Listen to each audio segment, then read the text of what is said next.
mon espérance. Shalom, shalom, chers téléspectateurs de ZTM Télévision, vous qui avez choisi cette chaîne pour transmettre les nouvelles du ciel, aussi cette émission pour nous communiquer la pensée de Dieu. Soyez bénis partout là où vous êtes en train de nous suivre. C'est un bonheur de vous savoir très nombreux devant vos postes téléviseurs. Vous êtes en prison, vous êtes à l'hôpital. Nous ne cessons de prier pour vous et je sais que là où vous êtes, Dieu est plus proche de vous. Vous êtes dans votre bureau, votre chambre à coucher, vous êtes au salon, vous nous suivez un peu partout. Que l'Éternel Dieu vous bénisse. Aujourd'hui, c'est encore un nouveau jour où l'Éternel Dieu s'est décidé de nous faire énormément du bien. Et je prie l'Éternel Dieu que vous ne puissiez pas manquer le rendez-vous que Dieu vous a fixé en ces jours. Laissez-nous le temps de prier, de recommander ces moments entre les mains du Seigneur. Cher Saint-Esprit de Dieu, nous te disons merci. Nous bénissons ta présence. Nous bénissons ton amour et ta volonté de nous communiquer la pensée du Très-Haut. Béni sois-tu qui vis, qui règne et qui se manifeste au milieu de ton peuple. Nous voulons te dédier ces instants entre tes saintes et divines mains. Éternel Dieu Tout-Puissant, introduis-nous dans la connaissance, éternel Dieu, que nous devions posséder. Éternel Dieu Tout-Puissant, rends-nous des hommes stables, éternel notre Dieu, dans ce que nous devions maîtriser pour la gloire de ton Saint-Nom. Que ces temps te soient agréables pour la gloire de ton nom. Ainsi nous avions prié. Amen. Bien-aimés, je vous salue encore dans le précieux nom de Jésus-Christ de Nazareth. Je crois que la fois passée, nous avions passé des très bons moments. Je bénis Dieu pour vos appels. Je bénis le Seigneur Dieu pour vos suggestions, votre soutien dans la prière. Que l'Éternel Dieu vous bénisse. Et je crois que lors de cette émission, nous allons tenter aussi de répondre par la grâce de Dieu par rapport à certaines préoccupations que les téléspectateurs ont eu à exprimer, des questions que vous avez posées. Et je sais que le Seigneur Dieu va nous faire grâce, de sorte que nous puissions comprendre ce que nous avons eu comme préoccupation. Nous sommes en train de parler d'un thème depuis un certain moment. Nous parlons de ce que nous sommes en Jésus-Christ, ce que nous sommes en lui. J'ai utilisé une phrase.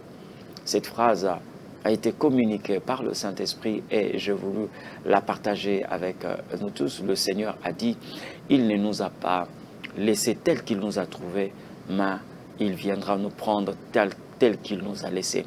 Donc, il y a un travail que le Seigneur Dieu est en train de faire en nous. Il a commencé ce travail, mais nous avons la garantie que ce travail ne va pas être inachevé parce que notre Dieu est un spécialiste des œuvres achevées.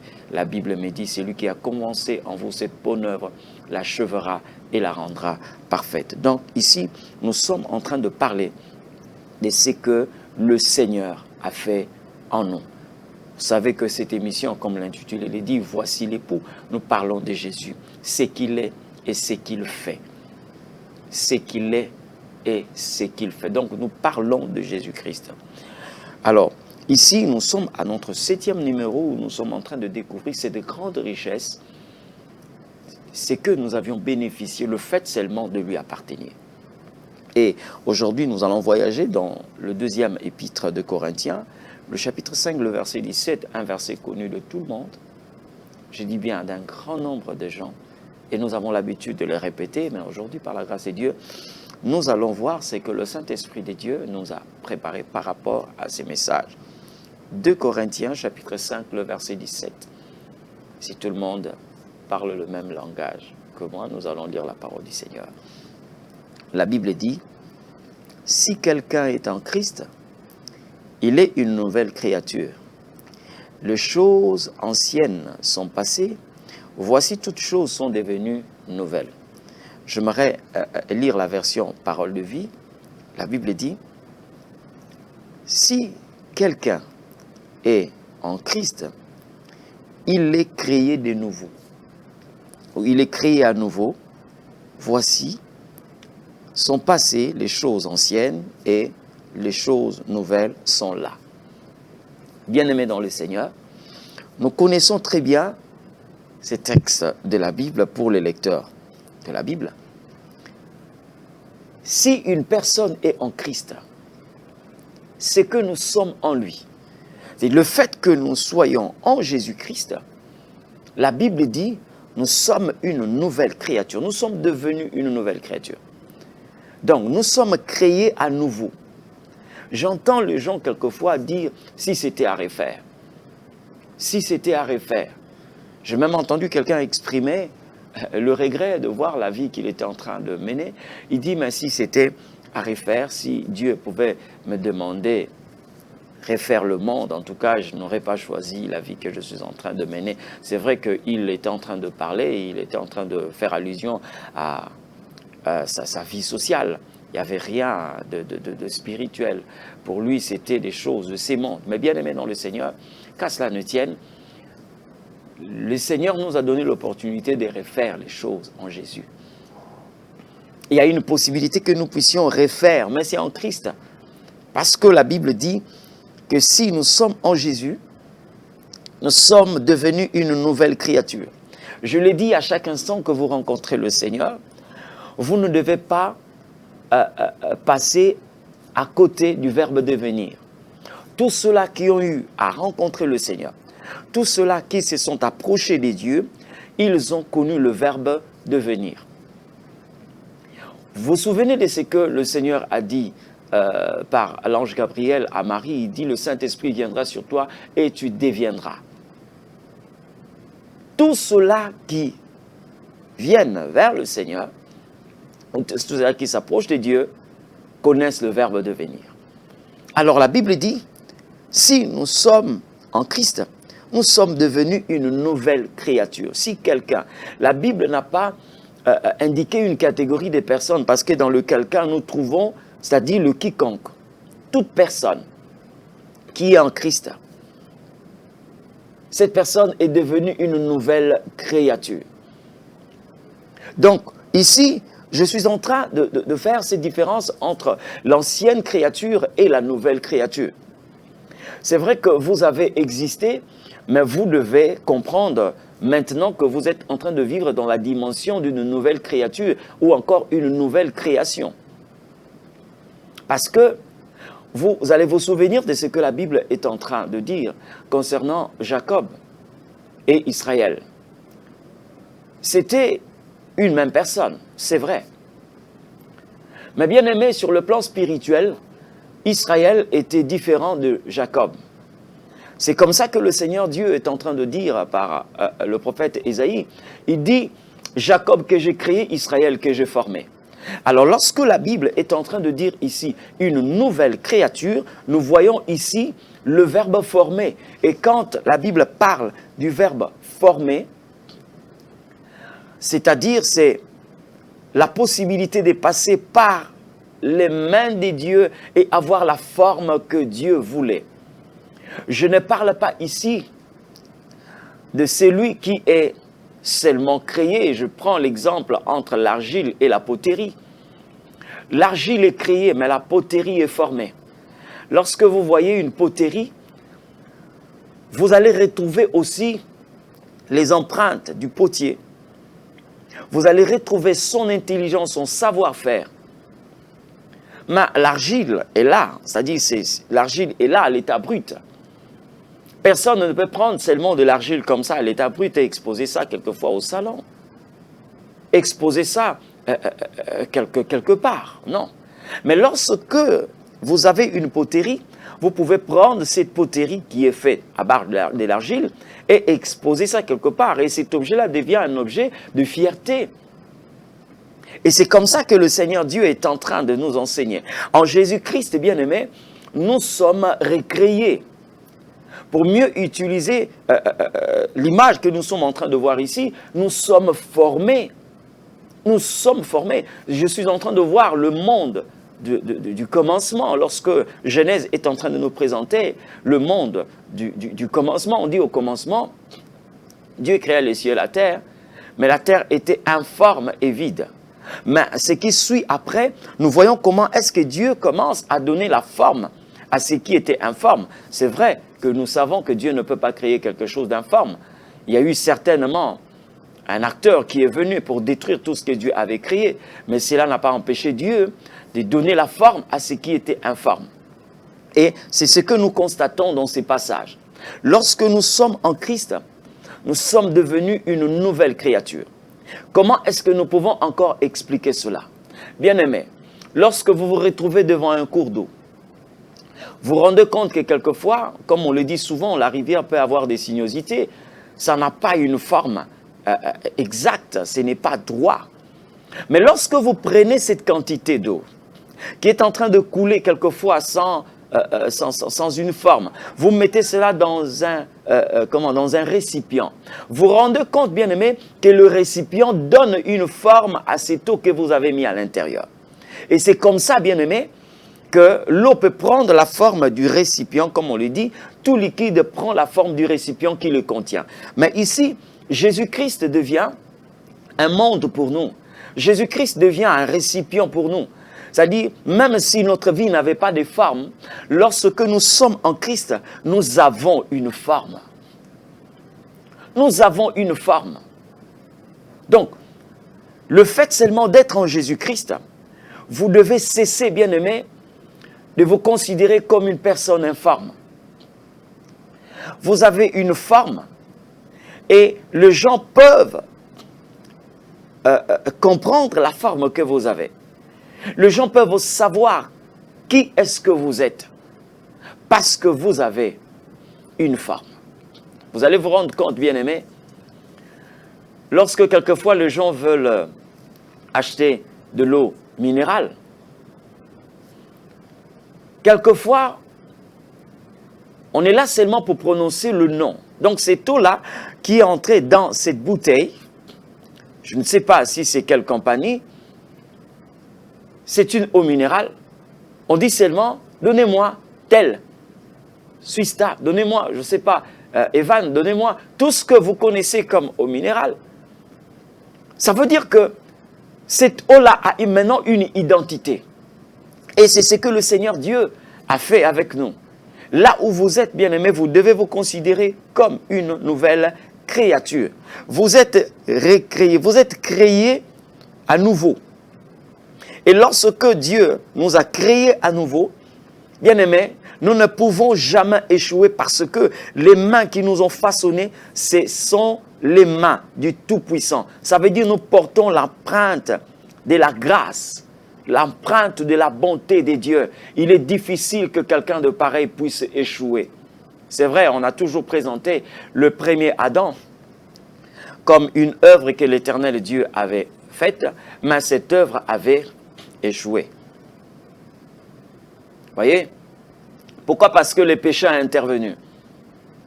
C'est comme ça que les hommes disent. Ils présentent Adam comme une œuvre qui avait échoué. Mais bien aimé, Dieu, dans sa sagesse, il savait ce qu'il devait normalement se passer. Mais tel que le Seigneur est en train de nous présenter ici, bien aimé, nous l'avons dit, Jésus nous donne la possibilité de refaire. C'est en Jésus que nous pouvons tout refaire. C'est en Jésus que nous pouvons tout recommencer. Et lorsque nous parlons de cette nouvelle créature, retenez en premier lieu, il y a d'abord la nouvelle vie. Effectivement, la nouvelle créature a droit à une nouvelle vie. Parce que si la Bible est en train de dire que toutes les choses anciennes sont passées, voici toutes choses sont devenues nouvelles, pour que l'on puisse réellement vous dire que celui-ci est une nouvelle créature, on doit normalement vous informer et vous devez aussi constater cela. Parce qu'on ne peut pas seulement faire de simples déclarations, dire que je suis une nouvelle créature, mais que les gens sont en train de découvrir les anciennes choses, ce qui devait normalement passer. Mais on est en train de palper cela, on est en train de voir cela, on est en train d'entendre cela. Non, non. La Bible dit, voici, toutes choses sont devenues nouvelles. Quand on dit voici, ça dit c'est le monde de la visibilité. Nous devons voir, nous ne sommes pas dans cette optique où, quand vous êtes devenu une nouvelle créature, c'est seulement dans votre conception. Ça dit, c'est vous qui savez que vous êtes une nouvelle créature. Mais les gens qui sont devant vous ne voient pas que vous êtes devenu une nouvelle créature. Au début, bien aimé, j'ai parlé de Jacob. Je fais allusion à Jacob et Israël. Vous vous rendez compte, bien-aimés, que Jacob était celui qui avait reçu la promesse, mais Israël est celui qui a touché à la promesse. Et vous êtes sans ignorer que Jacob et Israël pouvaient avoir la même figure, mais ils ne marchaient pas de la même façon. Jacob marchait correctement selon les hommes, mais Israël était en train de boitiller devant les hommes, mais c'était une bonne marche devant Dieu. Ça veut dire, quand on parle de la nouvelle créature, vous vous rendez compte, bien-aimés, que si Ésaü pouvait menacer, il ne pouvait menacer que Jacob, mais ces menaces n'avaient pas d'importance ou n'avaient pas d'impact dans la vie d'Israël. Et c'est comme ça, bien-aimés, que quand il a vu Israël, il est venu tomber à son cou et ils ont pleuré ensemble. Il n'a même pas menacé, il n'a même pas coupé un seul cheveu parce qu'il était une nouvelle créature. C'est une personne que l'Éternel Dieu avait façonnée.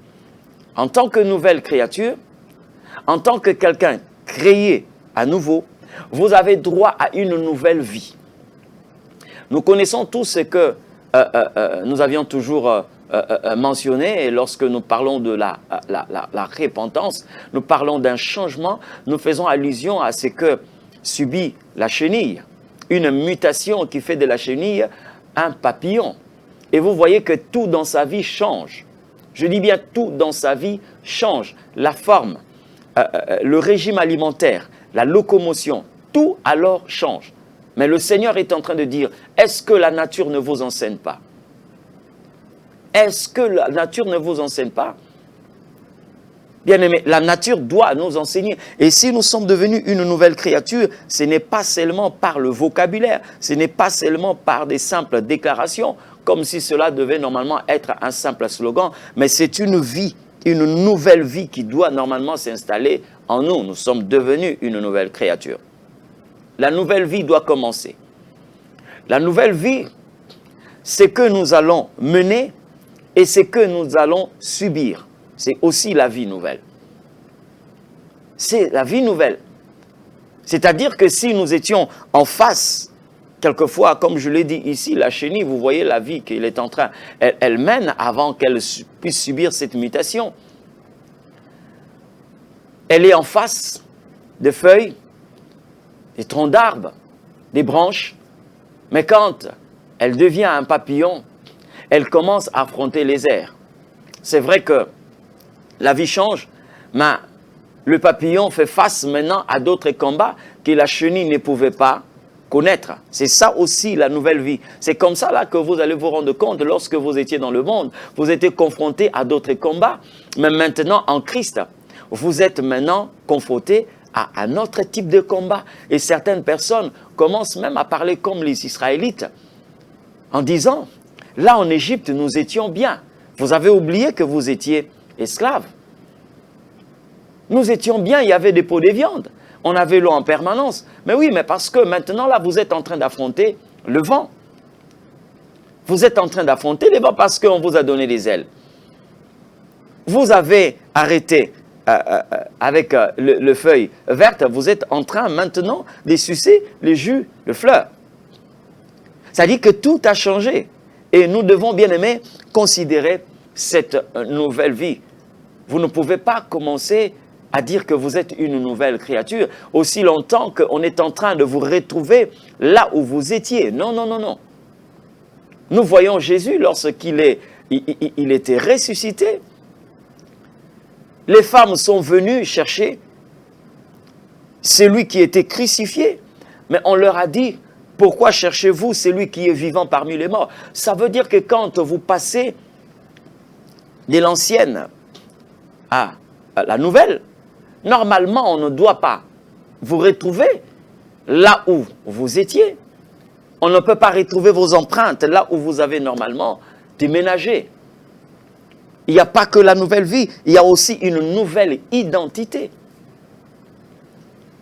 Lorsque vous avez connu ces passages de l'ancienne vie à la nouvelle vie, de l'ancienne créature à la nouvelle créature, de l'ancienne création à la nouvelle création, bien aimé, vous devez aussi changer d'identité.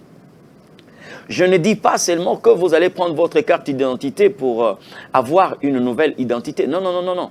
Mais bien aimé, lorsque vous regardez aujourd'hui certaines personnes qui étaient connues comme des impudiques, des bagarreurs, des féticheurs, sorciers, aujourd'hui sont appelés serviteurs de l'Éternel, servantes des dieux.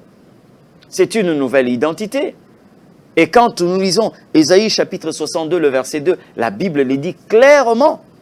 Alors les nations verront ton salut et tout le roi ta gloire, et l'on t'appellera d'un nom nouveau que la bouche de l'Éternel déterminera.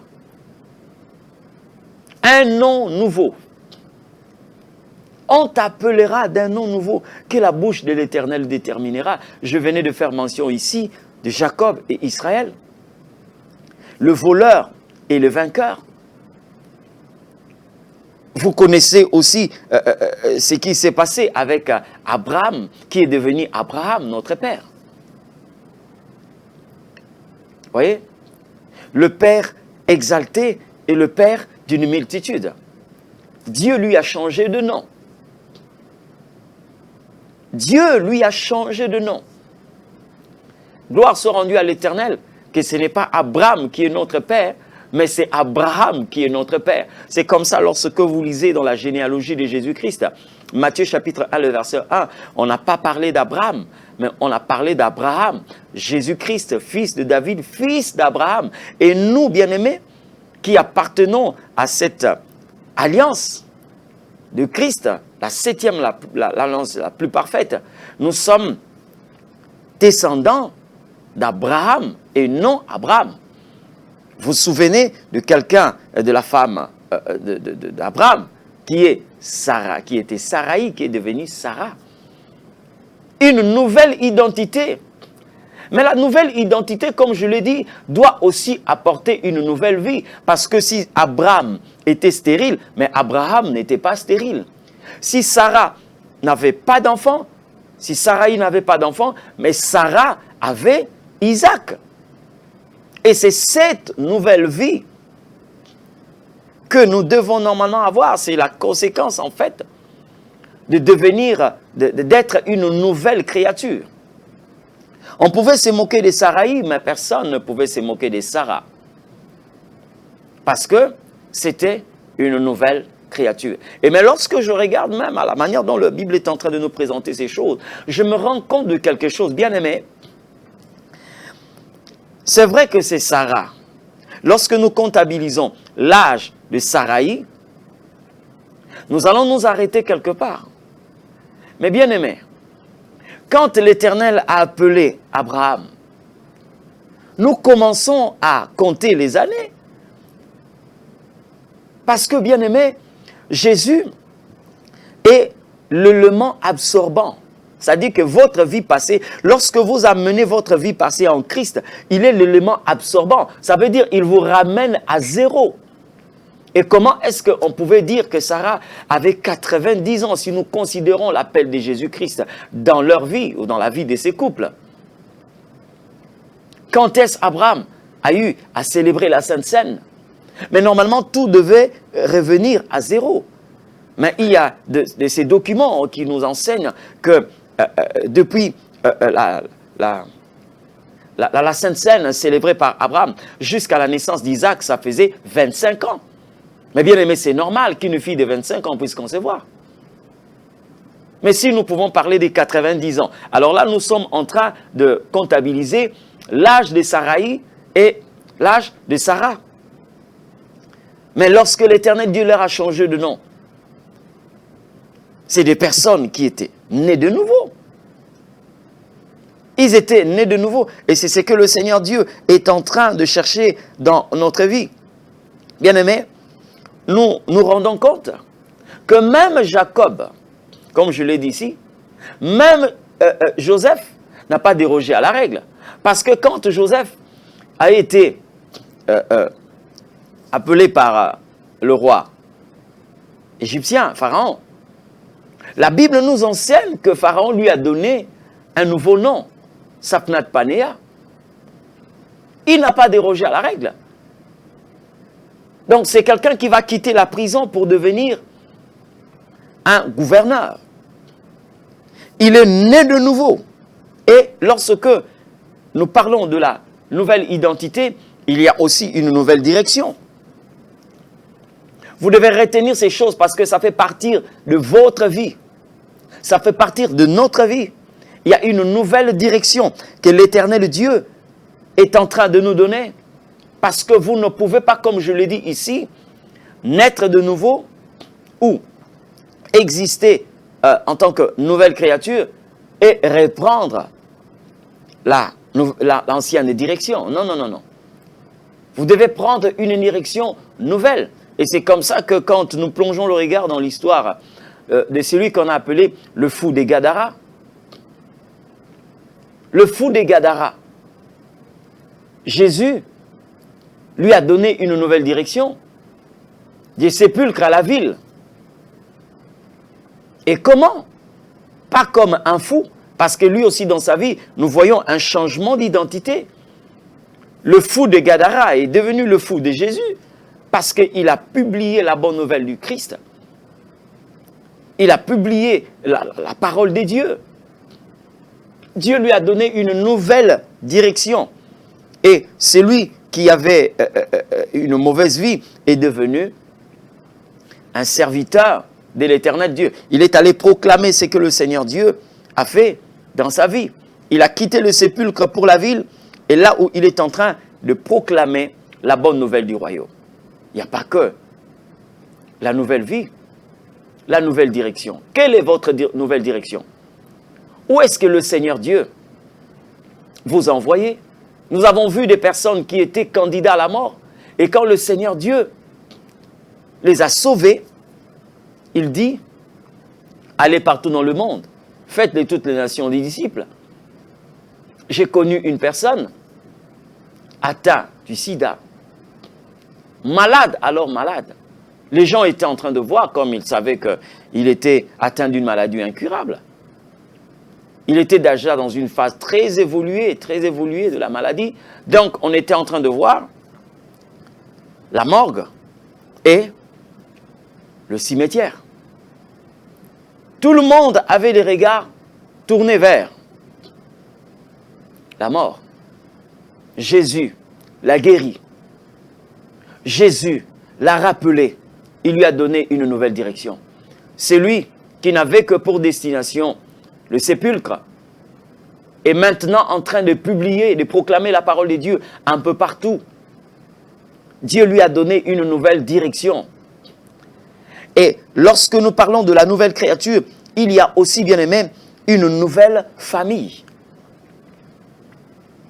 Quand Dieu nous donne cette vie nouvelle, nous avons aussi une nouvelle famille. Je ne suis pas en train de dire ici que vous devez abandonner l'ancienne famille. Loin de là, parce que la Bible est en train de nous dire, celui qui ne prend pas soin de ses siens, il est pire qu'un insensé et il a régné la foi. Mais parlons de cette nouvelle famille.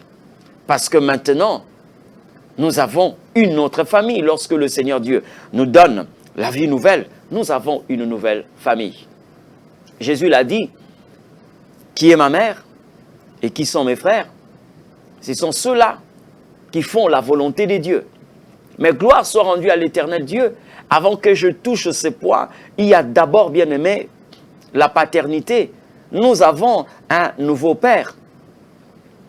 Nous avons un nouveau père. Oui, c'est vrai que nous avons des pères biologiques. Mais lorsque nous sommes créés à nouveau, nous avons un nouveau père. Qui est ce nouveau père? Notre Père qui est aux cieux.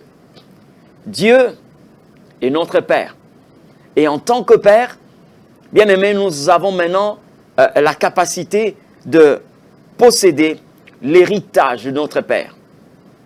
C'est comme ça que la Bible est en train de nous parler de la vaine manière que nous avons hérité de nos parents. Donc Dieu nous a rachetés de cette vaine manière.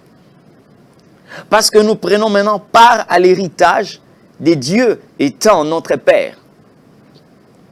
Et quand il est notre Père, bien aimé, nous avons droit à la vie des dieux. Et nous avons droit à la cité des dieux. Nous qui étions privés du droit de cité, nous avons maintenant droit Et c'est cette nouvelle vie, c'est cette nouvelle créature, c'est la nouvelle créature qui a droit à tout cela. C'est pourquoi nous avons l'habitude de dire à tout cela quelquefois qui n'ont pas encore reçu Jésus-Christ dans leur vie, bien aimé, vous avez intérêt.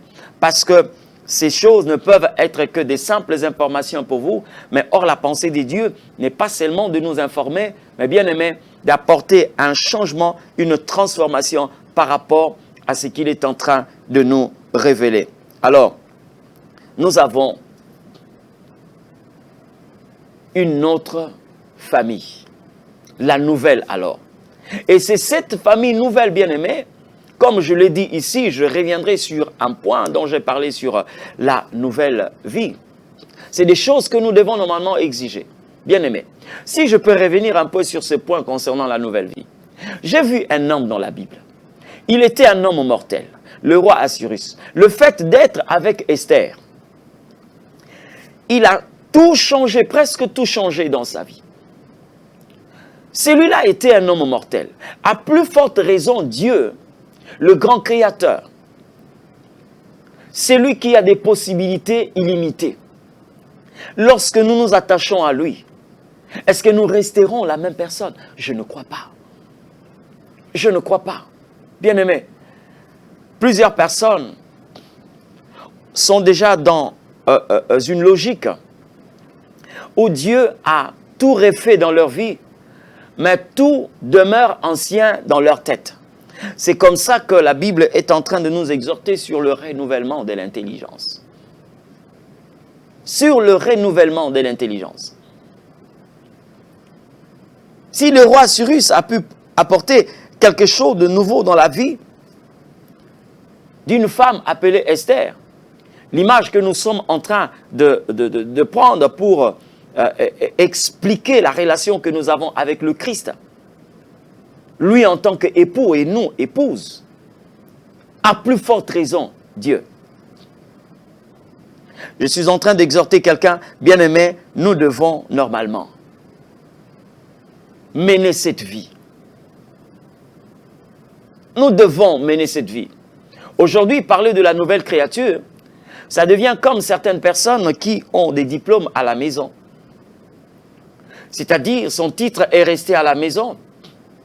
Et quand on le voit, personne ne peut savoir que c'est un licencié, il a un D en management, il est gradué. Je ne sais pas. Non, non. Mais bien aimé, ce n'est pas ce que Dieu veut. Ce n'est pas ce que Dieu veut. Nous devons normalement vivre cela. Nous devons vivre cela. Vous voyez? Cette nouvelle vie, je l'ai dit ici, apporte une nouvelle identité, une nouvelle direction. Vous voyez quelqu'un comme Simon, il était appelé Pierre. Vous voyez le Saul de Tarse, il est devenu Paul. Mais ce n'était pas seulement le fait de porter des nouveaux noms ou une nouvelle identité. Mais nous voyons aussi, bien-aimés, Simon était un pêcheur dans le lac. Mais Pierre était un pêcheur d'hommes dans le champ des dieux. C'est ce que l'Éternel Dieu est en train de vouloir dans la vie de chacun de nous. Mais bien aimé, tenez-vous bien, mais il y a aussi une nouvelle utilisation. Parce que quand vous êtes une nouvelle créature, il y a aussi une nouvelle utilisation. Je suis en train de nous rappeler que vous êtes en train de suivre ZTM Télévision et votre émission Voici l'époux. Pour tous ceux-là qui ont le besoin de nous contacter, vous avez notre numéro qui est affiché au bas de vos écrans. Vous voulez entrer en contact avec nous sur Facebook. Notre adresse, c'est Amos Mavungu. Vous voulez aussi entrer en contact avec nous sur Instagram, Amos Mavungu, TikTok. Et nous vous conseillerons aussi, bien aimé, de vous abonner à notre chaîne YouTube, Amos Mavungu Ministries. Bien aimé, vous aurez plusieurs de nos prédications et plusieurs de nos enseignements et l'Éternel Dieu vous bénira énormément. Bien aimé, activez la cloche de notification. Abonnez-vous massivement pour que nous puissions, bien aimé, rendre gloire à l'Éternel parce que le siècle dans lequel nous vivons, c'est un siècle de la connaissance. Et nous devons grandir dans la connaissance de Dieu. Pour ceux-là qui veulent nous rencontrer personnellement, vous êtes à Brazzaville, nous sommes sur la rue Lomont, la rue Lomont, numéro 56, dans la commune de Mongali. L'église, c'est l'église Temps des Dieux. Vous êtes à Mfilou, nous sommes aussi sur la rue Bambama, numéro 13, référence deuxième forage vers le Bled, église Temps des Dieux. Vous êtes à Kinshasa, vous voulez nous rencontrer, nous sommes dans la commune d'Elimete, première rue d'Ilandos, avenue Lango, numéro 7, église Temps des Dieux. Pour nos jours de culte, nous nous retrouvons chaque mercredi et vendredi de 16h à 19h et le dimanche de 8h30 à 11h30. Pour nos programmes, concernant nos programmes pour l'émission, c'est chaque lundi à partir de 14h et en rediffusion jeudi à 0h30, encore vendredi à partir de 14h30. Je veux en profiter, bien-aimés, pour nous inviter à un grand séminaire où nous allons parler des choses concernant les enjeux de l'heure. C'est à partir du 23 mars jusqu'au 27 mars. Mercredi 23 mars jusqu'au dimanche 27 mars 2022, ici à Kinshasa. Nous allons parler sur le thème « Le ministère de Jézabel dans l'Église ». Le ministère de Jézabel dans l'Église. J'étais en train de parler de une nouvelle utilisation lorsque nous sommes une nouvelle créature. Vous ne devez pas être utilisé comme lorsque vous étiez une ancienne créature. Non, non. Je prends ici l'exemple de ce qui se passait avec David lorsque il y a eu l'invasion à Tchiklad. Qu'est-ce qui s'est passé? David, en poursuivant ses détracteurs, ses envahisseurs, il a trouvé là un jeune homme qui était abandonné par son maître. Nous sommes dans le livre de 1 Samuel chapitre 30, le verset 11 à 13. Vous voyez que ces jeunes hommes étaient égyptiens, il était un esclave, mais bien aimé, son maître l'avait laissé parce qu'il était fatigué et malade, il l'a abandonné. Mais quand David est venu dans la vie de ces jeunes hommes, il l'a pris, il lui a donné à manger, et celui qui était rejeté était désormais utilisé comme une boussole parce que David lui a dit « Est-ce que tu peux m'amener vers ceux-là qui nous ont fait du mal ?» Et il a rassuré à David qu'il pouvait lui amener vers les gens qu'ils avaient pillé Tchiklad, les Amalécites bien sûr, vers ses maîtres. Vous voyez que quelque chose qui était jeté, pour eux, cette personne n'avait plus de valeur du fait qu'elle était plutôt malade, elle était fatiguée, et on l'a abandonnée, mais David l'a ramassée, David lui a donné une autre utilité. David lui a donné une autre valeur. Il lui a donné de la valeur, si je peux bien m'exprimer. Il lui a donné de la valeur. Cet homme-là qui était rejeté. Et c'est comme ça, bien-aimé, que le Seigneur est en train de dire que tu as dit, prie à mes yeux. Parce qu'il t'a recréé. Parce qu'il t'a donné une nouvelle forme. Et la nouvelle forme marche de pair avec une grande valeur. Il dit à cause de toi, je livrerai l'Éthiopie. Je donnerai les hommes pour ta rançon. Vous comprenez? Donc, bien-aimé, Dieu va donner les hommes en rançon pour toi et moi, parce que nous avons de la valeur à ses yeux, du fait qu'il a fait de nous des nouvelles créatures, des nouvelles créations. Cet homme qui était rejeté, David va le récupérer. Lui qui était propre à la poubelle est devenu une boussole pour que David puisse rattraper les Amalécites et finalement libérer le peuple du Seigneur. Lorsque je vois ces textes, bien-aimés, j'ai l'habitude de les dire, c'est vrai que, bien-aimés, le Seigneur Dieu reste Dieu. Il dit, vos voix ne sont pas mes voix.